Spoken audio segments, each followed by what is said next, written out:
2015లో మన రాష్ట్రంలో స్వచ్ఛ ఆంధ్రప్రదేశ్ కు శ్రీకారం చుట్టాం. 2019 వరకు మీరు చూస్తే రోడ్ల పక్కన ఉండే డివైడర్లు కూడా పెయింట్లేసి ఆహ్లాదకరమైన వాతావరణం తీసుకొచ్చాం. పార్కులు అభివృద్ధి చేశాం. ఎక్కడ కూడా ఇబ్బంది లేకుండా చేశాం. కానీ 19 నుంచి వచ్చింది ప్రభుత్వం, భూతం మారిగా పడింది రాష్ట్రంలో. మొత్తం వ్యవస్థనన్నీ కూడా చిన్నాభిన్నం చేశారు. మామూలుగా చేయలేదు. ఇప్పుడే నేను మీ ఊర్లో చూసి వచ్చాను.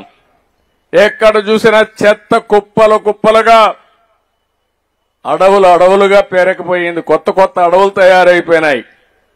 అక్కడనే మీరు వస్తున్నారు, అక్కడనే మన పిల్లలు ఆడుకుంటున్నారు. ఇంకా వాళ్ళ ఆరోగ్యం ఏ విధంగా బాగుంటుంది మీరు చెప్పమని అడుగుతున్నా. నేను ఆ రోజు ఒక పని పెట్టాం. ఎక్కడైతే చెత్త ఉందో చెత్త నుంచి సంపద సృష్టించే కార్యక్రమానికి శ్రీకారం చుట్టాం. చెత్త నుంచి కరెంటు ఉత్పత్తి చేయడం.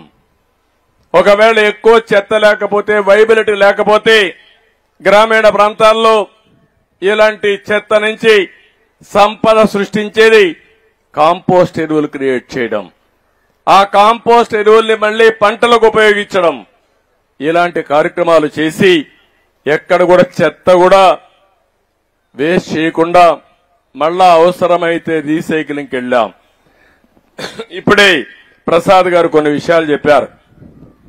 మామూలుగా చెత్తలో మనం చూస్తే పొడి చెత్త, తడి చెత్త ఇవన్నీ కూడా మనం వేస్తున్నాం.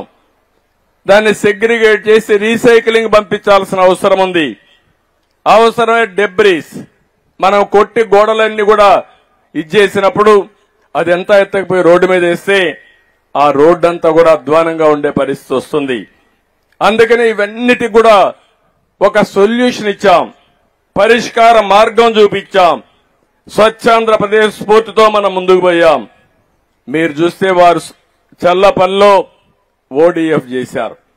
రాష్ట్రం మొత్తం మీరు చూస్తే 2,43,612 వ్యక్తిగత మరుగుదొడ్లు కట్టి 8,124 కమ్యూనిటీ టాయిలెట్లు కట్టి, టాయిలెట్లు కూడా చాలా నీట్ గా కట్టి, అవసరమైతే ఒక 4-5 రూపాయల టికెట్ కూడా పెట్టి మిస్యూజ్ చేయకుండా ఎక్కడికక్కడ టాయిలెట్స్ అన్ని నిర్మాణం చేసి 110 మున్సిపాలిటీలో రాష్ట్రాన్ని ఓడీఎఫ్ రాష్ట్రంగా చేసిన ప్రభుత్వం తెలుగుదేశం ప్రభుత్వం ఆ రోజుల్లోనే.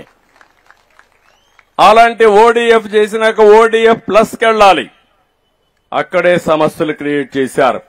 ఈ రోజు ఈ విధంగా చెత్త చూస్తే రాష్ట్రం మొత్తం 85 లక్షల మెట్రిక్ టన్నులు కుప్పలు కుప్పలుగా, గుట్టలు గుట్టలుగా చెత్తంతా పేరకపోయింది.